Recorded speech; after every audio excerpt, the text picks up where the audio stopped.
ओम अज्ञानतिमिरान्धस्य ज्ञानाञ्जनशलाकया चक्षुरुन्मीलितं येन तस्मै श्रीगुरवे नमः। नमः ओम विष्णुपादाय कृष्णप्रेष्ठाय भूतले श्रीमते भक्ति वेदांत स्वामी निति नामिने।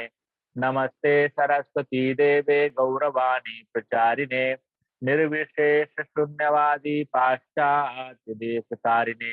श्री कृष्णा चैतन्य प्रभु नित्यानंद श्री अद्वैत गदाधर शिवासादि गौर भक्त वृंद। हरे कृष्णा कृष्णा कृष्णा हरे हरे, हरे राम राम राम हरे हरे। मूकं करोति वाचालं पंगुं लंघायते गिरि यत्कृपातमहं वन्दे श्रीगुरो दीनतारणं परमानंद माधवम श्रीचैतन्य ईश्वरम। नीलाचल निवासाय नित्याय परमात्मने बलभद्र सुभद्राभ्याम जगन्नाथाय ते नमः। हरे कृष्णा। अभी भगवान जो है गुंडीचा मौसी के यहाँ, जी वहां पे भी भगवान का दर्शन करना जो है वो अखंड सौभाग्य से ही संभव होता है।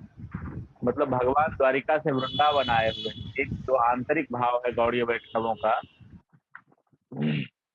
मतलब वृंदावन के भक्तों ने द्वारिका से भगवान को वृंदावन ले आए और वृंदावन आकर के जो है भगवान अत्यंत प्रसन्न है।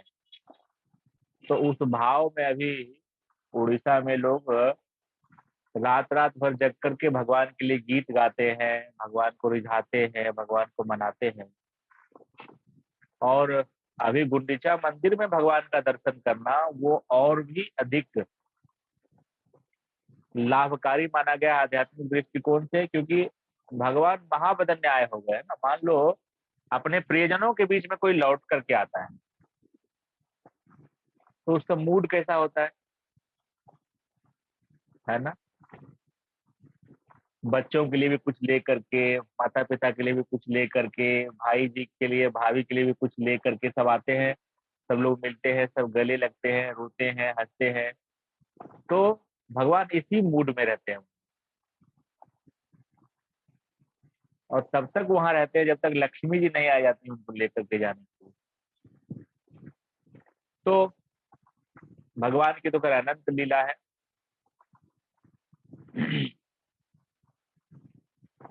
मैं कह रहा था कि हम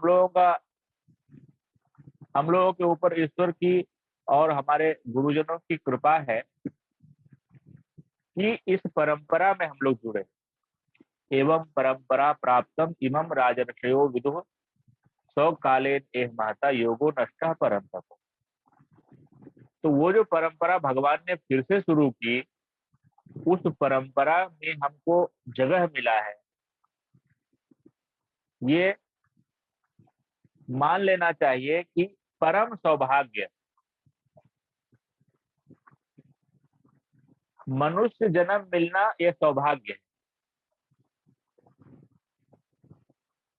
और मनुष्य जन्म मिलने के बाद इसमें हरि भक्तों का आश्रय मिल जाना और भगवान श्री कृष्ण की भक्ति के मार्ग में आ जाना, ये परम सौभाग्य है। और ये या तो महत कृपा से संभव है, श्रील प्रभुपाद जी जैसे शुद्ध भक्तों की असीम अनुकंपा से संभव है, और या नहीं तो अनंत जन्मों तक तरह तरह के पुण्य किए जाए, तब शायद भगवान रीझ करके जब ये सोचे कि अब इसको क्या दें, तभी वो भक्ति देते हैं। अन्यथा भगवान बल्कि जो इच्छा होती है वो इच्छा पूरी कर देते हैं। तो भगवान की भक्ति के जो महत्वपूर्ण अंग है उनमें से एक महत्वपूर्ण अंग है गीता भागवत का अध्ययन करना। श्रीमद् भागवत गीता और श्रीमद् भागवत महापुराण यदि हम इनका आश्रय लेते हैं तो हमने सारे शास्त्रों का आश्रय ले लिया। क्योंकि देखो, मनुष्य जीवन हमारा कम पड़ जाएगा। सनातन धर्म कोई एक दिन का तो है नहीं। सनातन का मतलब है कि इसकी कोई बिगनिंग भी नहीं ट्रेस कर सकता। जब से जीव है और जब से ब्रह्म है या भगवान है, तब से जीव का भगवान से संबंध है और तब से यह धर्म अनवरत है और आगे भी रहेगा। तो ग्रंथ भी वैसे ही अथाह है। तो आप वेद पढ़ने जाओगे, पुराण पढ़ने जाओगे, उपनिषद पढ़ने जाओगे, पूरा जीवन बीत जाएगा, लेकिन निष्कर्ष पे नहीं पहुंच पाओगे। तो हमें जो है भगवान श्री चैतन्य महाप्रभु और उनके जो शिष्य है षड गोस्वामी, श्री रूप सनातन भट्ट रघुनाथ, श्रीजीव गोपाल भट्ट दास रघुनाथ, ये जो भगवान श्री चैतन्य महाप्रभु तो स्वयं कृष्ण है और उनके उपदेश को ग्रंथ के रूप में देने वाले श्रील रूप गोस्वामी पाद और हमारे षड गोस्वामी वृंद, ये इन्होंने सारे शास्त्रों का उन्होंने जो है गंभीरता पूर्वक अध्ययन किया और सबका मर्म निकाल करके हम लोगों को प्रदान किया। नाना शास्त्र विचार एक निपुणो, सत धर्म प्रतिपालको, वंदे रूप सनातन रघुयुगो। सनातन आचार्य है, जीव गोस्वामी पाद है, रघुनाथ भट्ट गोस्वामी पाद है। ये सब ऐसे आचार्य हैं कि कहा जाता है कि न भूतो न भविष्यति।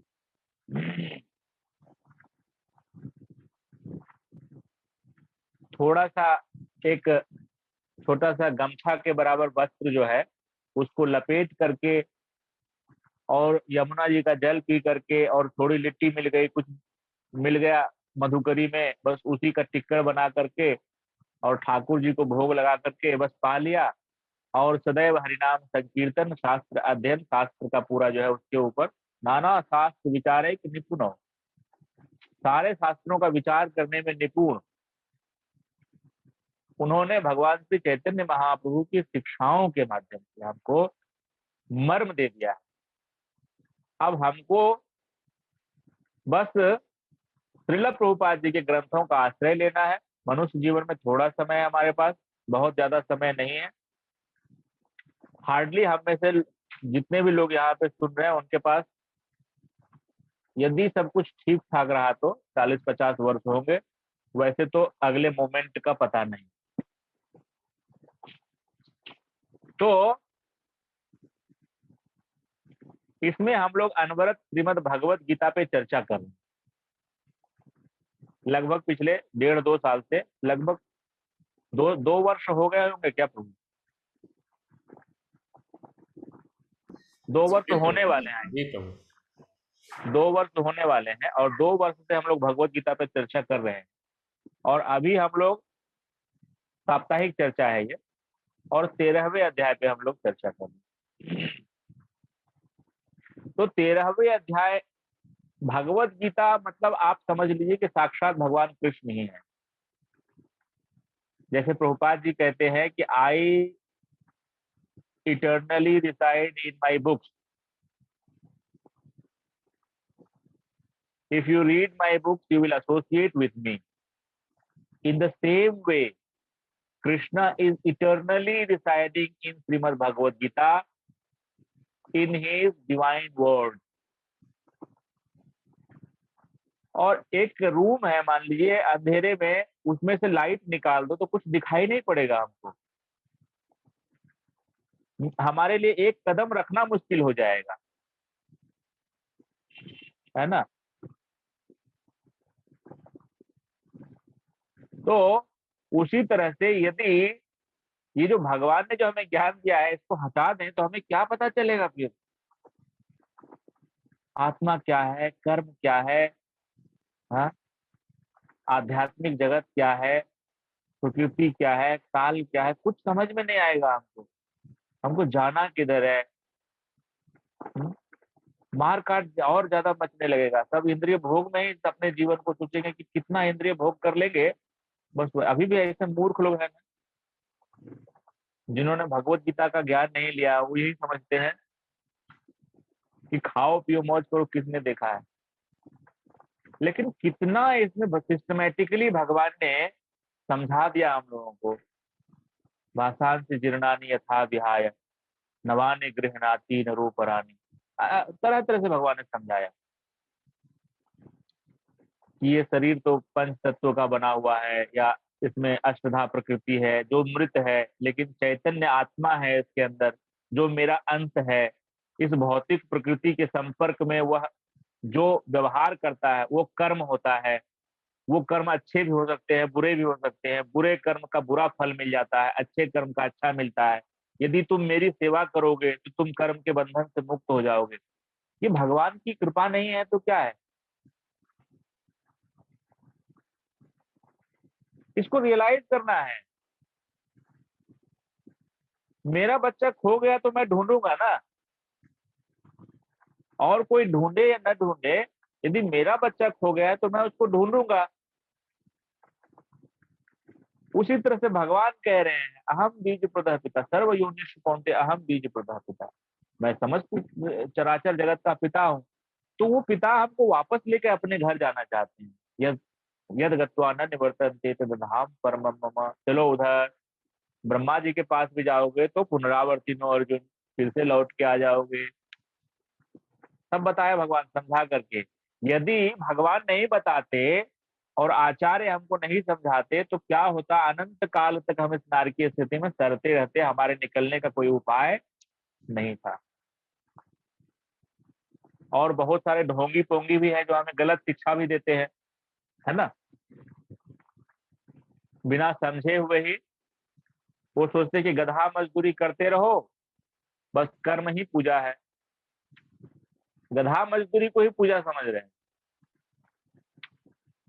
जब तक हम लोग भगवान कृष्ण के शरणागत नहीं हो जाते, भगवान श्री कृष्ण से लाड नहीं लगाते, उनसे प्रेम नहीं करते, उनकी भक्ति नहीं करते, तब तक हमारे कोई भी कर्म हो, देखने में भले वो अच्छे कर्म प्रतीत हो, लेकिन वो भूसे के समान है। भूसा में कोई तत्व नहीं, कोई उसके अंदर कोई कितना भी पीटते रहो आप, या बालू है उसमें तेल नहीं है। उसको कितना भी आप तेल वाला जो मशीन होता है, आलू दे दीजिए और घुमाते रहिए उसको दिन भर, उससे कुछ नहीं निकलने वाला है। उसी प्रकार से यदि हम केवल मेहनत करते रहें और वो मेहनत हमारा कृष्ण केंद्रित ना हो, कृष्ण भावना भावित ना हो, what is the use of that? What is the use of that?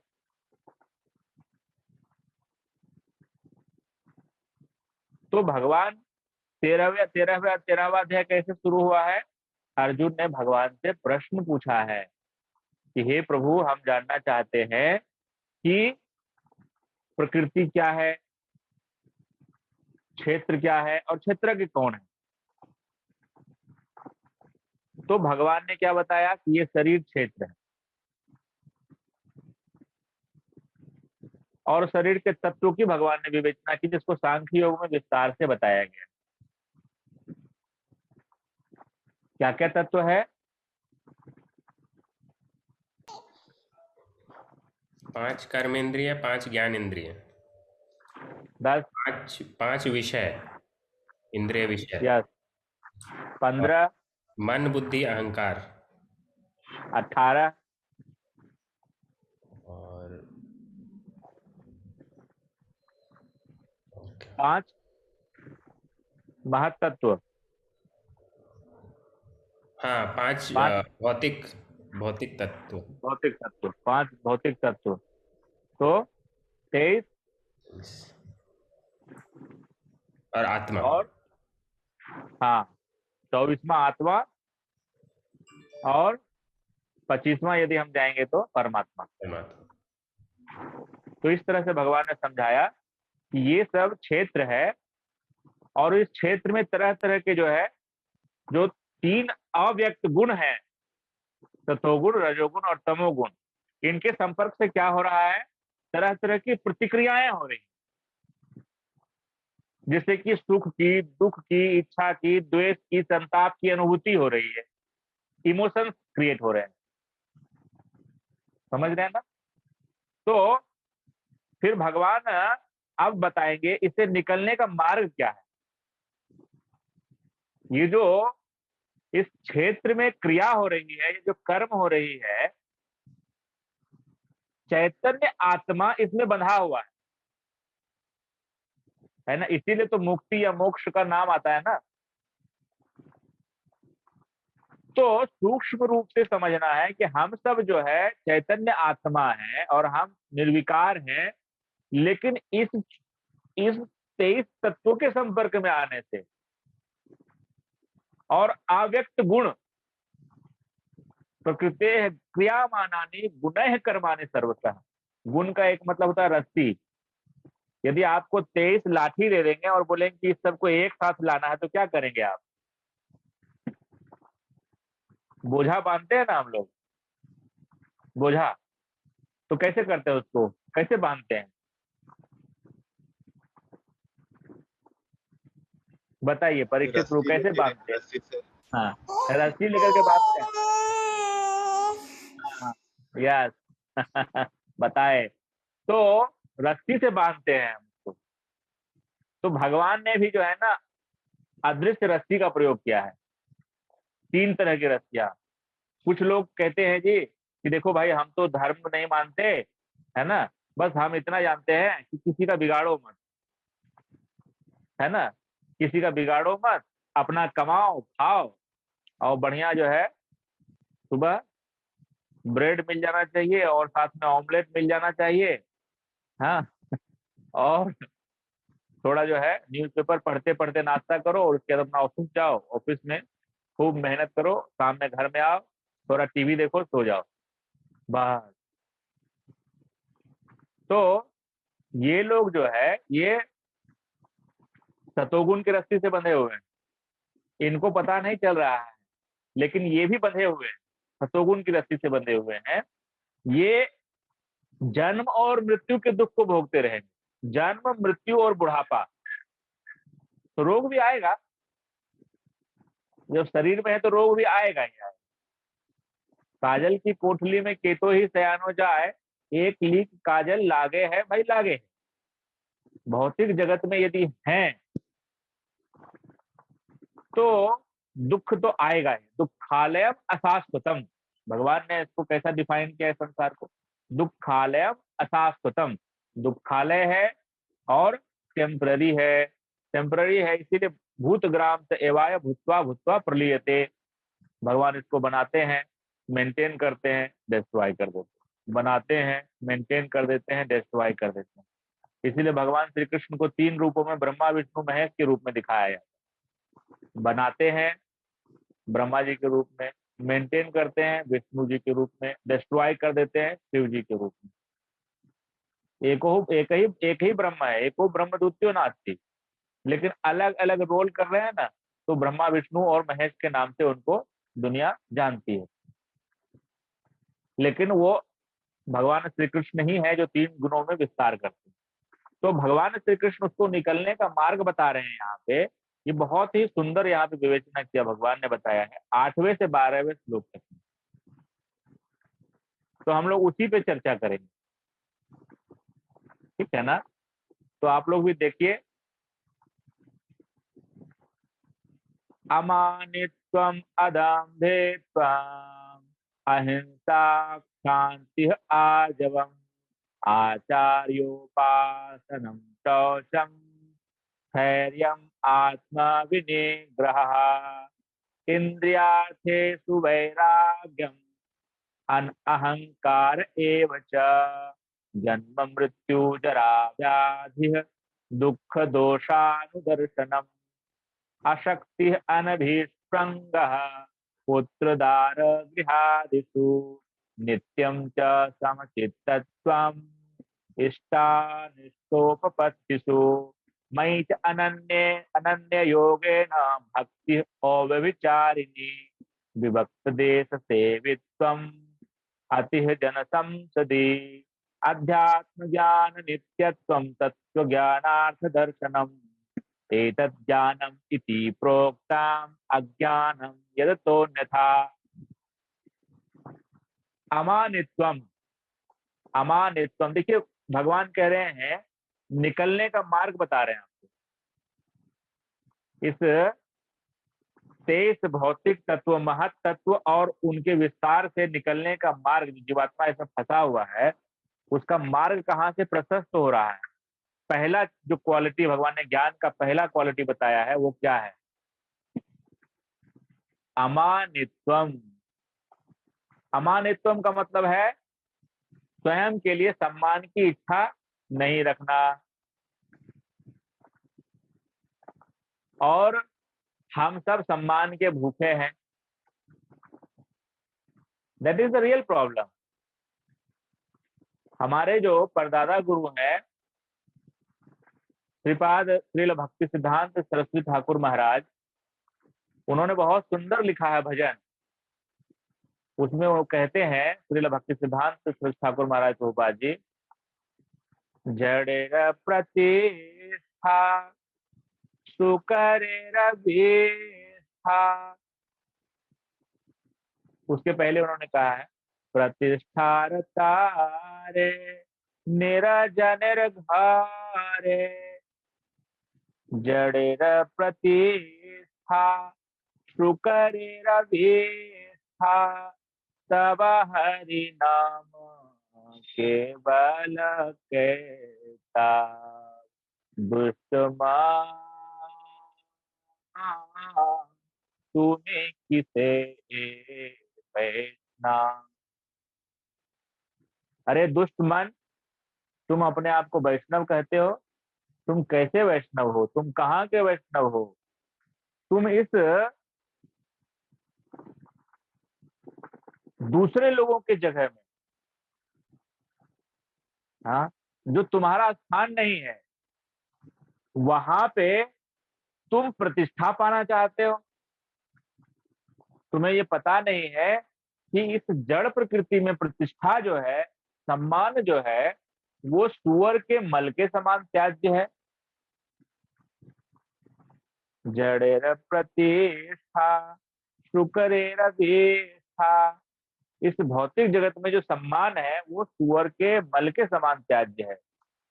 सुअर का मल क्यों कहा गया? क्योंकि देखो, एक तो किसी भी प्राणी का मल जो होता है, मान लो मनुष्य का मल है या किसी और का मल है, तो वो अपने आप में अस्पृश्य है ना। और उस मल को खाने के बाद उसमें से ही कुछ न्यूट्रिएंट्स निकाल लेता है, खींच लेता है सुअर, उसके बाद वो मल त्यागता है ना। तो यदि आपको कोई कटोरा भर करके सुअर का मल दे दे तो आप प्रसन्न होगे उसको लेकर के? आप लेना चाहोगे उसको? फिर हम क्यों अवार्ड लेने के लिए इतना परेशान रहते हैं? हमें क्यों लगता है कि हम टॉप हो जाए, हमें अवार्ड मिल जाए, रिकॉग्निशन मिल जाए, नेम फेम मिल जाए। अमानित्वम। चैतन्य महाप्रभु का जो शिक्षाष्टकम है, उस शिक्षाष्टकम में एक वर्ष आता है। इससे आप में से कोई बता सकते हैं? भगवान श्री चैतन्य महाप्रभु ने बहुत सुंदर तरीके से बताया है।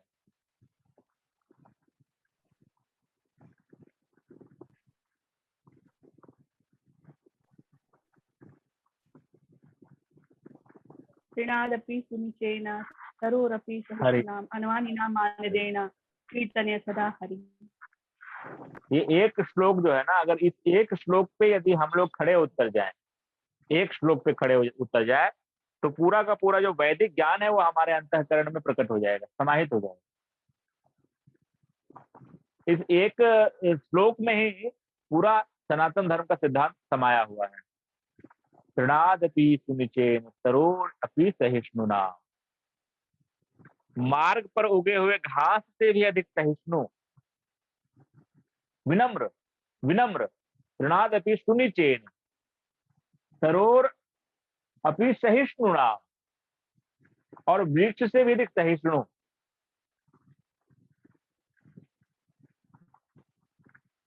वृक्ष के ऊपर तो स्टोरी भी है, छोटा बच्चा था, वो वृक्ष से दोस्ती कर लिया, उसको फल देता था, है ना।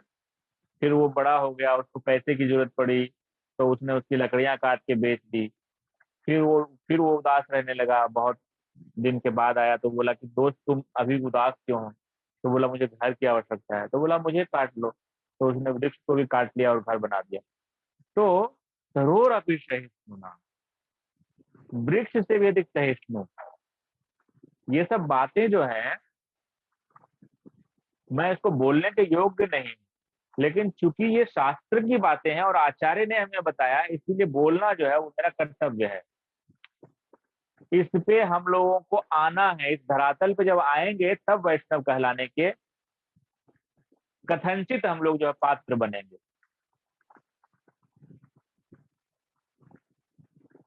आदि भगवान बलराम जी जब नित्यानंद महाप्रभु के रूप में आए, आदि गुरु,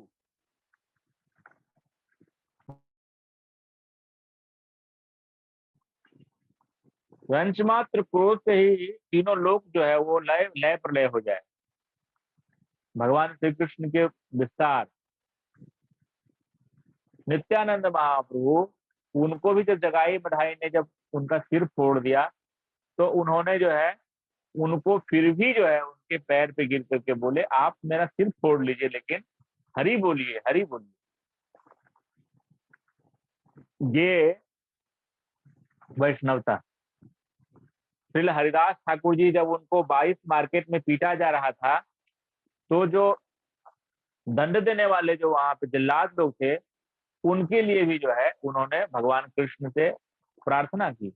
भगवान वहां पे प्रकट थे, हरिदास ठाकुर जी उनको देख रहे थे कि सुदर्शन लेकर के भगवान काटने के लिए, उनका सर काटने के लिए जो है उन्मत्त हैं, लेकिन उनसे डीप प्रेयर कर रहे थे कि नहीं ऐसा मत कीजिए, क्योंकि ये परिवार है, इनका बच्चा है, और ये अपने राजा का आदेश मान रहे हैं, इनको पता नहीं है कि ये अपराध कर रहे हैं। तो ये वैष्णवता है ना। जब ईसा मसीह जी का को जो है सूली पे टांगा जा रहा था और उनके पेट में, उनके हाथ में, उनके पैर में मोटी मोटी कीलें जो है वो ठोकी जा रही, तब भी वो उनकी आंखों से प्रेम अश्रु, करुणा के अश्रु बह रहे थे, और वही कह रहे थे कि my dear father, my beloved father in heaven, please forgive them, please forgive them, they do not know what they are doing. ये जब करुणा हमारे हृदय में इसका एक बूंद मात्र भी उत्पन्न हो जाए, तब समझिए कि हमारी गाड़ी जो है वो ट्रैक पे आ रही है। लेकिन ये होगा, नाम से होगा, आप आर्टिफिशियली नहीं कर सकते हैं। कोई एनजीओ ज्वाइन करके आपके अंदर करुणा आ जाएगी, ऐसा नहीं। जो आपकी इस भवसागर का जो रोग है, उसका जो औषधि है, वो औषधि है हरि नाम महामंत्र, हरे कृष्ण महामंत्र। हरे कृष्ण कृष्ण कृष्ण हरे हरे, हरे राम राम राम हरे हरे। निष्ठा पूर्वक इस महामंत्र का जप करिए, ध्यान पूर्वक जप करिए, ब्रह्म मुहूर्त में जप करिए। आप देखिएगा कि धीरे धीरे ये गुण गुण जो है आपके अंदर स्वतः प्रकट होंगे। हरो भक्तस्य यस्यास्ति भगवत्य भक्ति अकिंचना, सर्वैः गुणैः तत्र समासते सुराः, हरो अभक्तस्य कुतो महद्गुणाः, मनोरथे नास्ति न धावतो बहि। जो भगवान के भक्त होते हैं, उनके अंदर दिव्य दैवी गुण स्वयं प्रकट होते हैं।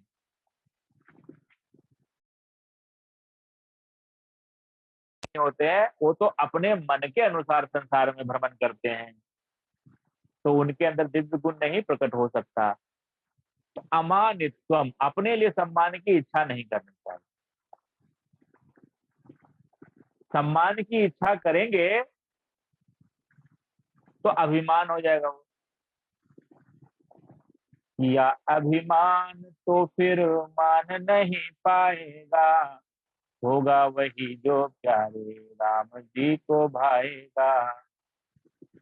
फल आशा त्याग निज कर्म करते रहिए, जाहि विधि राखे राम ताहि विधि रहिए।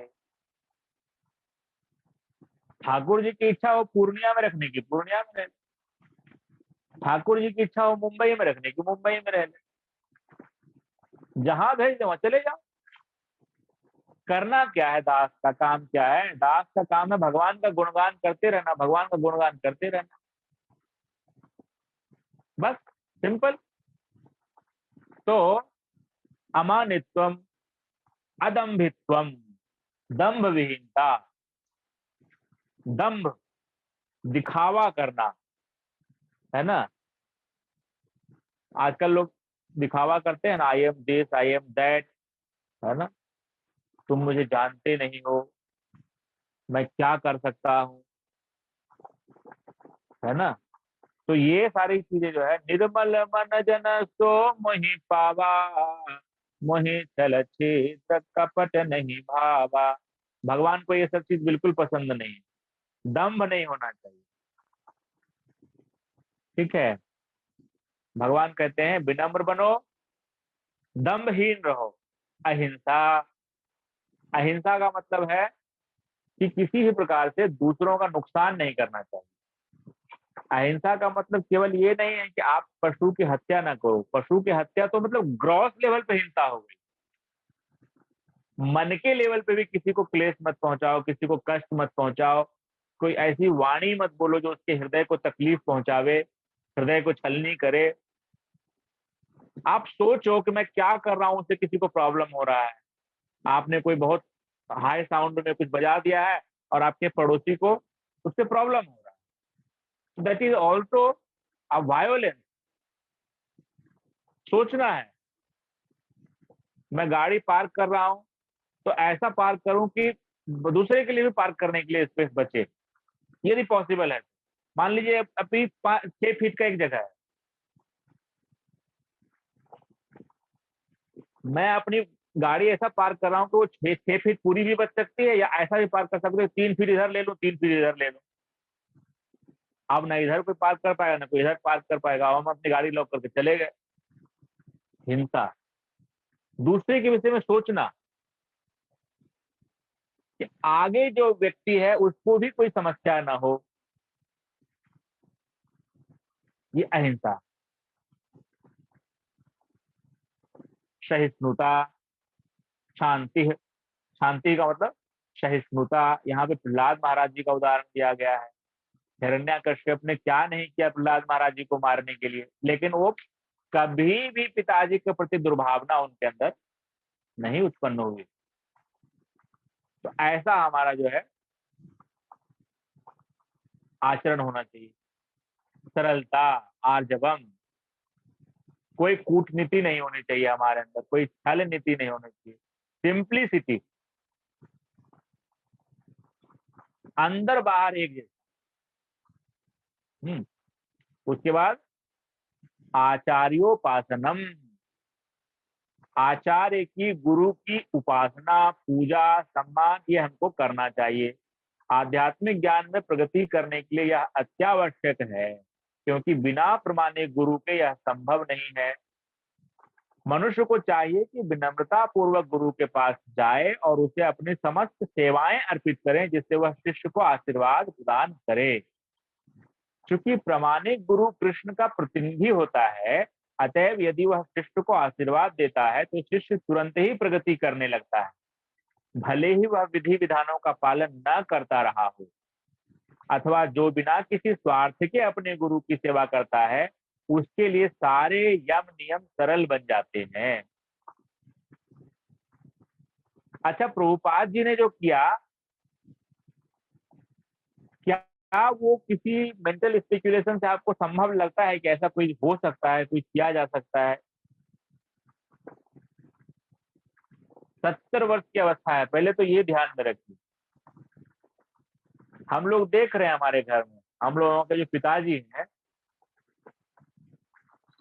उनकी उम्र भी 70 वर्ष नहीं हुई। आप भी अपने घर में देखो, 70 वर्ष नहीं हुई, लेकिन फिर भी अब सब लोग जो है अपने उसमें कंफर्ट जोन में ही रहना चाहते हैं। कोई भी किसी भी तरह का अब कोई एडवेंचर नहीं चाहता अपने जीवन। जो जहां है उस पड़े रहे शांति से, समय से जो है। सब कोई प्रभुपाद स्वामी नहीं हो सकते हैं, लेकिन प्रभुपाद जी ने जो किया, ऐसा प्रचार किया कि कभी न हुआ न कभी ऐसा होगा, ऐसा बताते हैं लोग कि 70 वर्ष की अवस्था से लेकर के अगले आने वाले 11 वर्ष में पूरे एग्जैक्टली कितने वर्ष प्रभुपाद जी ने, लगभग 10 वर्षों तक उन्होंने उसके बाद प्रचार किया और पूरे भूमंडल की 11 परिक्रमाएं की और पूरे विश्व में कृष्ण भावना भावित कर दिया। प्रायः हर दुनिया के हर देश में आपको भगवान कृष्ण के भक्त मिलेंगे। प्रभुपाद जी कहते हैं कि I am having no qualification, है ये कहते हैं, just I am trying to serve my worshipable beloved guru Maharaj. मेरे गुरु महाराज ने मुझे आज्ञा दी कि अंग्रेजी में बुक लिखो और पाश्चात्य देशों में प्रचार करो। I have no qualification, I simply want to please my guru Maharaj. आचार्योपासना, आचार्य की उपासना वेद मंत्र है। श्वेता शतोपनिषद में कहा गया, यस्य देवे यथा भक्ति यथा देवे तथा गुरु, कि जिसमें भगवान के प्रति और गुरु के प्रति एक समान भक्ति हो जाए, तस्यैते तथा यथा प्रकाशयन्ते महात्मना, ऐसे महात्मा के हृदय में वैदिक ज्ञान का सार स्वतः प्रकट हो जाता है। यथा देवे तथा गुरु, इसमें अंतर नहीं होना चाहिए। यस्य प्रसादात् भगवत प्रसादो यस्य अप्रसादात् गतिः कुतोऽपि ध्यायं सुवासस्य यशास्ति संध्या वंदे गुरु श्री चरणारविंदा। तो ये बात जो है स्पष्ट रूप से हमको समझनी चाहिए। देखो, द्विविद नाम का एक बानर है, द्विविद नाम का। आप में से किसी ने सुना है द्विविद का नाम? द्विविद, वो राम जी के जो वानर सेना था उसमें था द्विविद। तो इसका मतलब राम जी की सेवा उसने की, राम जी का दर्शन भी किया, लेकिन फिर भी जो है वो द्विविद जो है वो बाद में राक्षस असुर बन गया। मैं दानव के संपर्क में आने से संगति बिगड़ गया ना, संगत से गुण आता है, असंगत से गुण जात। मैं दानव के संपर्क में आने से वो द्विविद जो है वो दुष्ट हो गया, वो हत्या करने लगा, बलात्कार करने लगा, सब तरह का काम करने लगा द्विविद। अंत में जो है वो शास्त्र में वर्णन आता है कि द्वापर युग में जो है जब भगवान बलराम जी वृंदावन आए थे, द्वारिका से आए थे वृंदावन, नंद बाबा को, यशोदा मैया को और गोपियों को सबको सांत्वना देने के लिए। सब लोगों का रो रो करके भगवान कृष्ण के लिए बुरा हाल था, कृष्ण बलराम के लिए। तो बलराम जी आए थे, तो उस वक्त जो है वो द्विविद वृंदावन में आकर के ओछी हरकतें कर रहा था और बलराम जी को उन्होंने जो है अभद्र भाषा का प्रयोग किया। तो उस वक्त बलराम जी ने जो है उसको दंडित किया और वो मृत्यु को प्राप्त हुआ। तो यहाँ पे मैं आपको ये कहना चाह रहा हूं कि भगवान की संगति मिली, भगवान का सेवा किया, लेकिन गुरु आश्रय नहीं लिया, तो अंत में जो है हमारे बलराम जी जो आदि गुरु हैं उन्होंने उसका उद्धार कर दिया। बात समझ में आ रही है? लेकिन ऐसा एक उदाहरण नहीं दे सकते आप वैदिक साहित्य में कि गुरु ने आश्रय प्रदान किया हो तो भगवान ने उसका।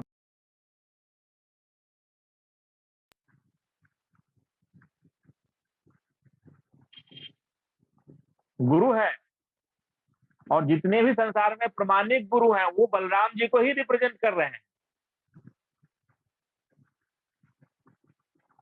आदि गुरु हैं, गुरु तत्व हैं। भगवान श्री कृष्ण जो है वो जगत गुरु हैं। वसुदेव सुतम देवम कंस चानूर मर्दनम देवकी परमानंदम कृष्णम वंदे जगत गुरु। क्योंकि वो ब्रह्मा को, शिव को, सबको ज्ञान प्रदान कर रहे हैं।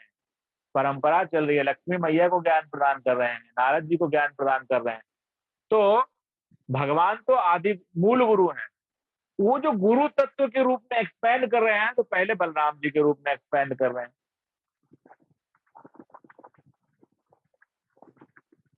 तो आचार्योपासनम, आचार्य की उपासना, ये बहुत इंपॉर्टेंट पॉइंट है, इसीलिए मैं आप लोगों को इसको बता रहा हूं कि भक्ति में यदि आप आ भी गए हो और गुरु के शरणागत नहीं हो तो अभी जो है आपका टिकट नहीं बना है। आप केवल प्लेटफॉर्म पे आ जाने से थोड़े डेस्टिनेशन पे पहुंच जाओगे। आपके पास एक वैलिड टिकट होना चाहिए, है ना? Valid ticket. नेक्स्ट, शौचम मतलब पवित्रता। पवित्रता में प्रभुपाद जी कहते हैं कि शरीर की पवित्रता तो बाह्य दृष्टिकोण से हम स्नान कर लेते हैं, मलिन मोचनम पुंसाम जल स्नानम दिने दिने, सुबह शाम स्नान तो करते ही हैं वैष्णव 2 बार। लेकिन मन की पवित्रता के लिए सतत भगवान श्री कृष्ण के नाम का उच्चारण करना चाहिए और भगवान श्री कृष्ण की सेवा करनी चाहिए। अभी हम लोग सतत नहीं कर रहे हैं, इसीलिए अभी हम लोगों का मन पवित्र नहीं है। लेकिन हमारा लक्ष्य होना चाहिए कि हमको सतत भगवान के नाम का जप करना है और भगवान की सेवा करनी है, बस। स्वरूपेण स्थितम, स्वरूपेण व्यवस्थितम, अपने स्वरूप में स्थित हो जाना है। कृष्ण के लिए कर्म करना है, कृष्ण का ही नाम बोला है, बस। मैं दुनिया का हूं नहीं, मैं कृष्ण का हूं, दुनिया से मेरा कोई लेना देना नहीं। लेकिन अभी क्योंकि हमारे ऊपर जिम्मेदारी एक गृहस्थ आश्रम की है, तो रुपया पैसा थोड़ा कमाना है, तो वो भी सेवा है। लेकिन केवल इसलिए नहीं कमाना है कि कमा करके जो है बहुत पैसा हमको बना लेना है। कमाना इसलिए है क्योंकि भरण पोषण करना है कृष्ण भावना भावित तरीके से। पत्नी को, बच्चों को, सबको भगवान कृष्ण की सेवा में लगा करके और भगवान के नाम संकीर्तन करके ही उनका जीवन यापन करना है। नहीं अगर हो पा रहा है तो फिर हम घर को छोड़ करके वृंदावन चले जाएं, फिर उस घर में रहने का हमारा कोई मतलब नहीं है। ठीक है?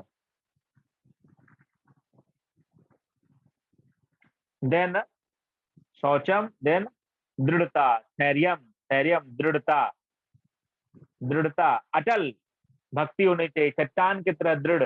ऐसा सीजनल नहीं होना चाहिए।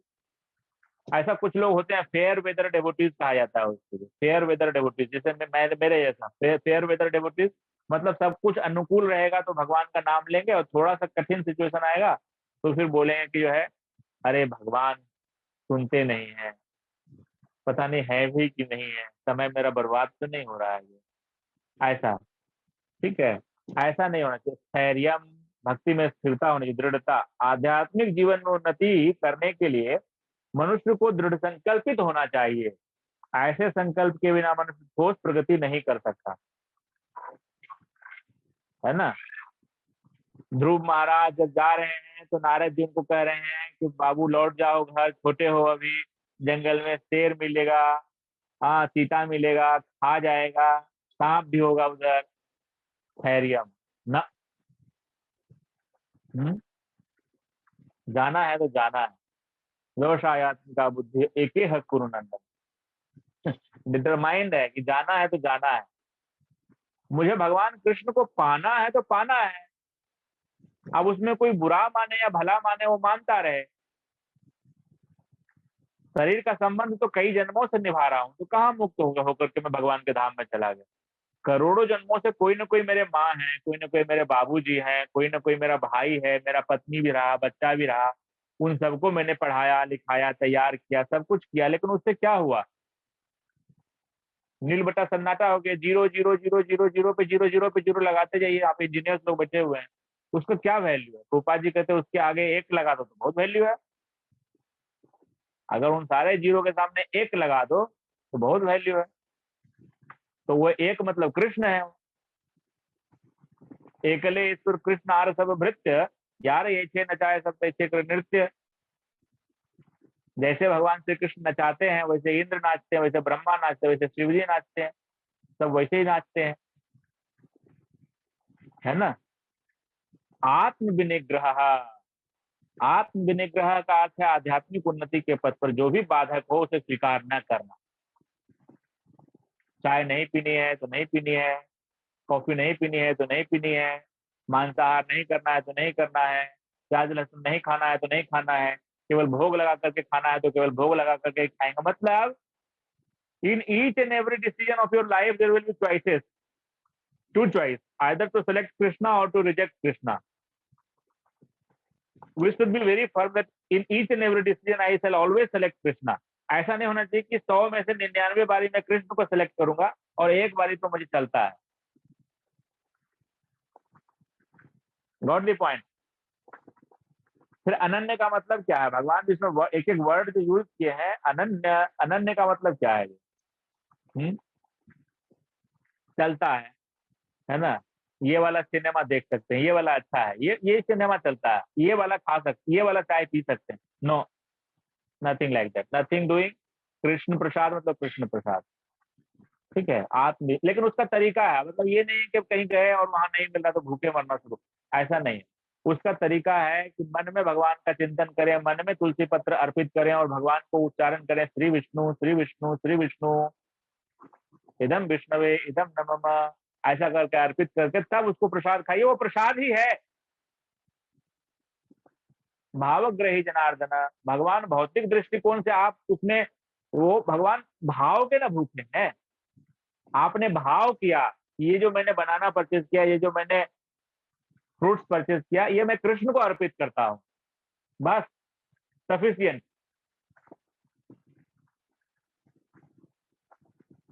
समझ गए ना। इसी में आगे बहुत सुंदर भगवान बोले हैं, वहां तक तो अब लगता है कि भगवान चाहेंगे तो अगले वीक में पहुंचेंगे। तो आगे भगवान कहते हैं आत्म विनिग्रह के बाद, अभी तो एक ही श्लोक हम लोग पार करते हैं। इंद्रियार्थेषु वैराग्यम, इंद्रियार्थेषु वैराग्यम, इंद्रियों के अर्थ में रस रूप गंध शब्द और स्पर्श में वैराग्य, वैराग्य होना चाहिए। मतलब जो है इंद्रियों के विषयों में जितना आवश्यक हो उतना ही लगना चाहिए। अनावश्यक रूप से इंद्रियों के विषयों में हम लोगों को नहीं रमन करना चाहिए, नहीं तो हमारी आध्यात्मिक प्रगति अवरुद्ध हो जाएगी। अन अहंकार मिथ्या अभिमान से रहित, है ना। ये नहीं सोचना चाहिए कि मैं तो बड़ा तोप हूँ, मैं बड़ा तीसमार खान हूँ, मैं बहुत बड़ा अधिकारी हूँ, मैं बड़ा क्वालिफाइड हूँ, मैं तो डॉक्टर हूँ, मैं इंजीनियर हूँ, मैं आईएएस हूँ, मैं आईपीएस हूँ। ये सब मिथ्या अहंकार है। मूल अहंकार होना चाहिए। मूल अहंकार क्या है? जीवन स्वरूप है कृष्ण नित्यदास, मैं भगवान कृष्ण का नित्यदास हूँ, मैं भगवान का दास हूँ, मैं आत्मा हूँ और मैं परमात्मा का अंश हूँ। मैं हूं तो कभी खत्म नहीं हो सकता। मैं हूं खत्म होने का मतलब तो ईट पत्थर जो है उसके अंदर ये भावना नहीं है कि मैं हूं। निर्जीव के अंदर ये भावना नहीं है कि मैं हूं। Difference between living things and non living things बच्चे भी पढ़ते हैं। तो जहां पे चैतन्यता है वहां पे मैं हूं का बोध होगा, लेकिन वो मैं हूं का मतलब ये नहीं कि मैं शरीर हूं, मैं ब्राह्मण हूं, मैं क्षत्रिय हूं, मैं वैश्य हूं, मैं शूद्र हूं। ये सब विचार नहीं करना चाहिए। ये विचार कर रहे हैं इसका मतलब कि अभी हमारा मिथ्या अहंकार खत्म नहीं हुआ, अभी हम अज्ञान के रास्ते पे ही चल रहे हैं, है ना। मैं डॉक्टर हूं, पीएचडी कर ले तो मैं डॉक्टर हूं। अब ये उपाधि किसकी है? आत्मा की है, शरीर की है। यदि हम उपाधि को शरीर आत्मा का मान लेंगे तो बंधन नहीं होगा हमारे लिए। आत्मा को क्या मतलब है उससे? ये सारे डिग्री सर्टिफिकेट जो आपने अपने फाइल में सजा के रखे हुए हैं, ये सब रखे रह जाएंगे। कोई शरीर को नष्ट होने के बाद कोई उसको देखेगा क्या?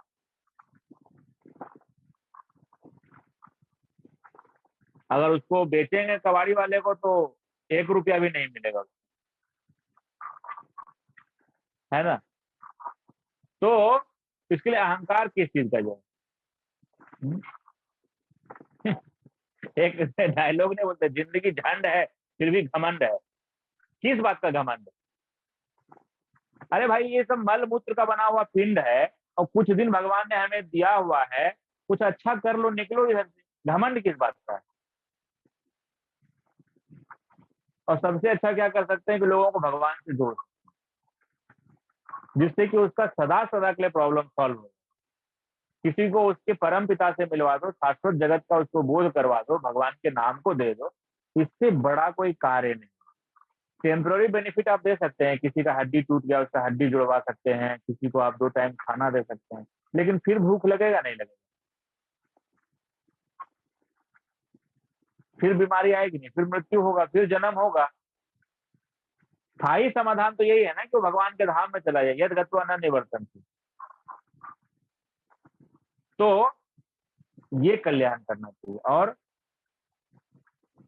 जन्म मृत्यु जरा व्याधि दुख दोषानुदर्शनम, जन्म मृत्यु बुढ़ापा और रोग के दोष का दर्शन करना चाहिए। मैंने कई बार आप लोगों से बताया इसके बारे में। जन्म के में क्या तकलीफ है, 9 महीने के लिए छोटे से एक एम्ब्रियो के अंदर आपका एक एक सैक होता है, एक थैले जैसा होता है गर्भ के अंदर, उसके अंदर एम्ब्रियो बंद रहता है, उसमें एमनियोटिक फ्लूइड रहते हैं, उसमें कीड़े भी होते हैं, उसी में बच्चा मलमूत्र त्यागता है और उल्टा जो है, उल्टा ऐसे करके जो है उल्टा उसके अंदर टंगा हुआ रहता है ना। श्रीमद् भागवत महापुराण में कपिलोपाख्यान में स्कंद 3 में विस्तार पूर्वक वर्णन किया गया। 7वें महीने से किस प्रकार से दोनों हाथ जोड़ करके और अपने अंतर मन से भगवान से प्रार्थना करता है। कभी आगे चल करके टेक्नोलॉजी डेवलप होगी, उस बच्चे का माइंड का ग्राफिक करेगा वो क्या कह रहा है, तो पता चलेगा कि जो है कि ये तो भगवान से प्रार्थना कर रहा है कि हे भगवान आप मुझे बाहर निकाल दिए इस नारकीय स्थिति से, अब मैं कभी जीवन में जो है आपको नहीं भूलूंगा। लेकिन बाहर आते ही जो है वो भूल जाता है, जब उसके ऊपर जो है वायु का वेग पड़ता है, वो बाहर आता है, वो भूल जाता है। मृत्यु में भयानक कष्ट, मरना कोई नहीं चाहता, मरना सबको पड़ता है। तो ये जीवन हमारे जो है वो मृत्यु की तैयारी करने के लिए है। हम कैसे मरे, मरना एक कला है, वो हमको भक्ति सिखाती है। सामान्य दृष्टिकोण से मृत्यु बहुत भयावह है, क्योंकि हमने अपने आप को शरीर मान रखा है, तो हम इस शरीर को छोड़ना ही नहीं चाहते। जब यम के दूत आते हैं, इसको खींच करके निकालते हैं, तो मलमूत्र त्यागता हुआ, रोता चिल्लाता हुआ जीवात्मा इस शरीर से बाहर निकलता है और डंडे खाता हुआ जाता है यमपुरी को। बुढ़ापा और रोग, बहुत सारे ऐसे रोग, हमें नाम भी नहीं लेना चाहता, लेकिन अगर रोग हो गया तो जीवन में जो है कोई आप आनंद नहीं ले सकते, सुख नहीं ले सकते, और कभी ना कभी हर व्यक्ति बीमार होता है। और बुढ़ापा, तो बुढ़ापा भी जो है कष्टकर है, बहुत कष्टकर है। पेट भी साथ नहीं देगा, ठीक से दिखाई नहीं देगी, सुनाई नहीं पड़ेगा, दांत झड़ जाएंगे, पाचन तंत्र खराब होगा, पेट साफ नहीं हो सकता है, गले में कफ आ जाएगा, झुक जाएंगे, दर्द, शरीर जगह जगह से दर्द करेगा, और उस स्थिति में जो है शरीर में रहना पड़ेगा आपको, दुख में भी, हम सबको। तो इसका सदैव जो चिंतन करता है कि ये जन्म मृत्यु जरा व्याधि में कितना दुख है, तो वो चिंतन करने से, ये ज्ञान मार्गी लोग ऐसा चिंतन करेंगे, उनको निकलने की संभावना है। चिंतन करना चाहिए। आसक्ति है, बिना आसक्ति के अनभिष्वंग पुत्रदार गृहादिषु, घर, पत्नी और बच्चे में अनासक्त भाव से रहना। अनासक्त भाव से रहने का मतलब ये नहीं कि उनका ध्यान नहीं रखना है, जो उनको स्नेह देना है, जो उनका केयर करना, वो करना है, लेकिन आसक्त नहीं होना है। और इस प्रकार से रहना है कि घर के अंदर कृष्ण भावना भावित माहौल बने, सब लोग साथ में हरिनाम संकीर्तन कर सकें, जप कर सकें, गीता भागवत के ऊपर चर्चा कर सकें। कभी पत्नी पढ़े तो पति और बच्चे सुन लें, कभी पति पढ़े तो पत्नी, बच्चे और माँ बाप बैठ करके सुन लें। ऐसा घर होना चाहिए। ठाकुर जी की अर्चा विग्रह की सेवा होनी चाहिए। भगवान को सुंदर सुंदर पुष्प अर्पित किए जाएं, धूप दीप नैवेद्य अर्पित किए जाएं, शंख घंटा घड़ियाल बजता रहे भगवान के दरबार में। ऐसा घर हो तो ठीक है। और यदि इस प्रकार का नहीं है, घर में जो है सुबह उठते ही बेड टी मांगा जाता हो, देर से सोकर के उठा जाता हो 7 बजे 8 बजे जो है, और उसके बाद जो है बिना नहाए धोए जो है चाय बिस्किट खा लिया जाता हो, हाँ, और अखबार पढ़ करके और सीधे जो है 9:30 बजे नहा करके और ऑफिस सीधे निकल गए, तो बहुत खतरनाक स्थिति है। नेक्स्ट यूनिट जो है हम जानवर बनने जा रहे हैं, इसमें कहीं कोई डाउट नहीं रखिएगा। चाहे कोई भी हो, कितना भी वो पढ़ा लिखा व्यक्ति हो, कितना भी अपने आप को विद्वान समझता हो, यदि भगवान का भजन नहीं करेंगे तो पशु जीवन मिल जाएगा। प्रकृति का न्याय जो है ना अमोघ है। इस संसार में हम सामान्य मैनेजमेंट में भी देखते हैं कि कोई एक डिसीजन ले लेता है तो वो डिसीजन ले लेता है, उसको चेंज नहीं करता, उसको चेंज कराना बहुत टफ होता है। ये प्रकृति जो भगवान के अध्यक्षता में कार्य कर रही है, इसमें जो है धर्मराज है, यम है, वो अपने नियम को कैसे चेंज करेंगे? नहीं करेंगे वो चेंज, है ना। यदि हमने इस मनुष्य जीवन को पा करके भगवान का भजन नहीं किया तो वो अपने नियम को चेंज नहीं करेंगे, हमें यमलोक में सड़ना ही पड़ेगा।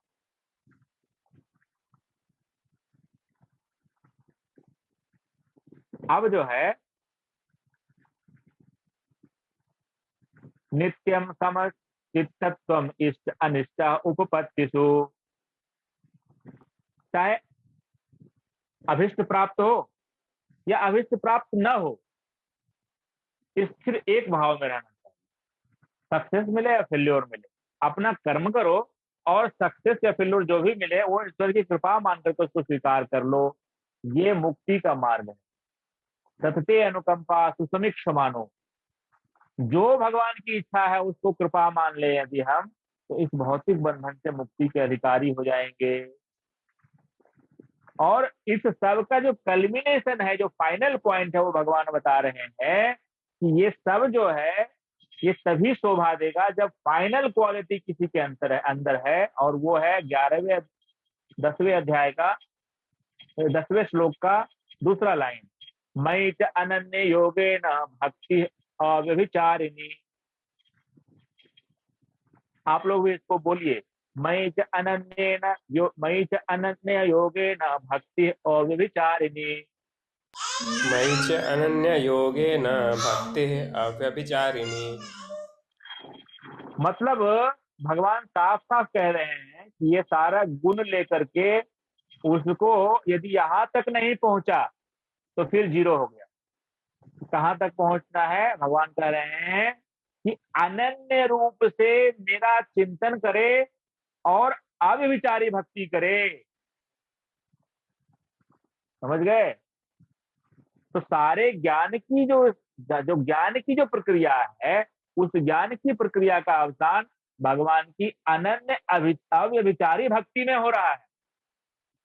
जैसा अम्बरीश महाराज का, जैसा प्रहलाद महाराज का, जैसा भीष्म पितामह का, समझ रहे हैं? उस तरह की जो भक्ति है। अव्यभिचारी भक्ति का मतलब क्या समझ रहे हैं?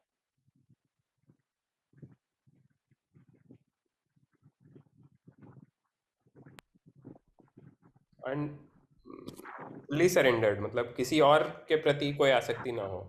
यस, वेरी गुड प्रभु जी, वेरी गुड। व्यभिचार का मतलब होता है कि जैसे कोई अपने पति को या अपनी पत्नी को छोड़ करके कहीं किसी और का मन लगावे, ध्यान लगावे, तो व्यभिचार हो गया ना।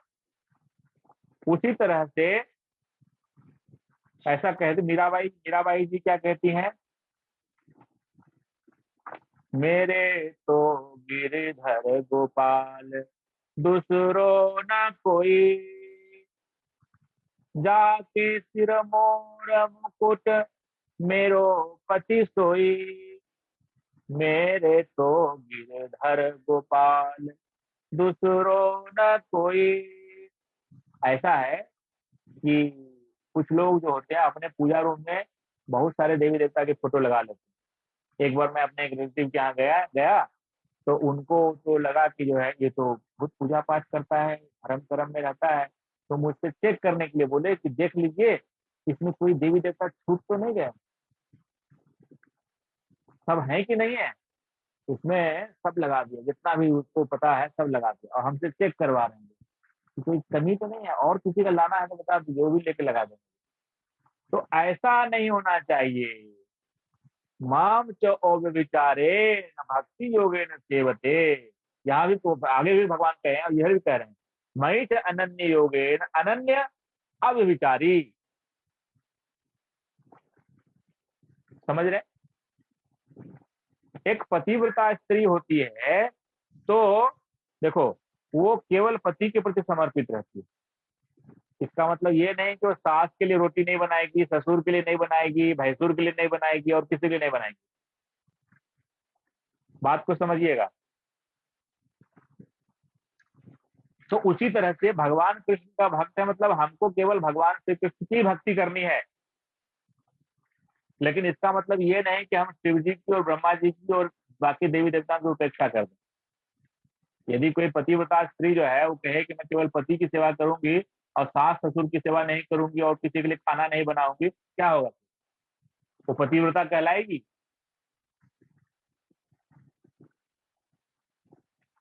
तो हमको सम्मान सबका करना है, लेकिन कुछ भाव जो होते हैं, कुछ प्रेम का जो विनिमय होता है जो पति के साथ हमको करना है, तो हम जगतपति जगन्नाथ के साथ करेंगे ना।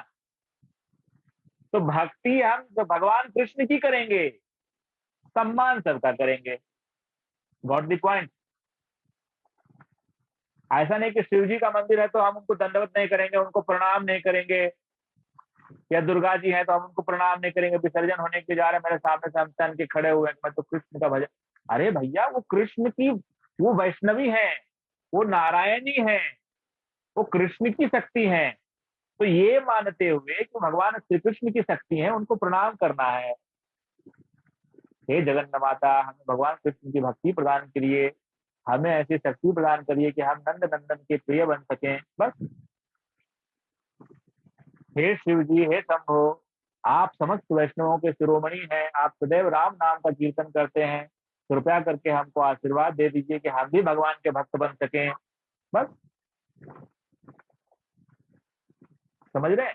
सारे देवी देवता पहले बताया ना भगवान ने कि जो है अधिदेव कौन है, तो जो इस विराट जगत में उनकी व्यवस्था को चलाने के लिए जो शक्ति संपन्न देवी देवता है वो अधिदेव है, भगवान ने बताया। तो हमको अधिदेव का सम्मान करना है, लेकिन भक्ति भगवान कृष्ण की करनी है, प्रेम भगवान कृष्ण से करना है, शरणागति भगवान कृष्ण की करनी है, और बाकी लोगों का सम्मान इसीलिए करना है क्योंकि वो भगवान श्री कृष्ण के प्रिय हैं।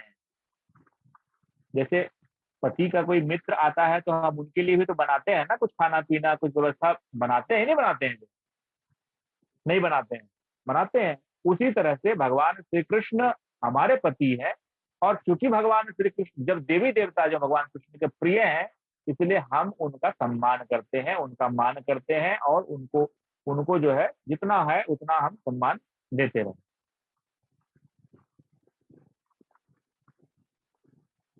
और आगे भगवान कहते हैं, विभक्त देश सेवित्वम,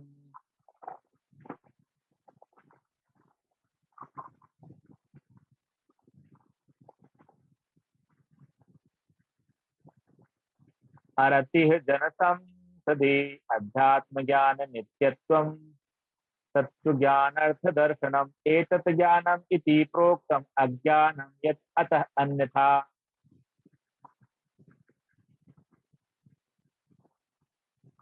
एकांत स्थान में रहने की इच्छा।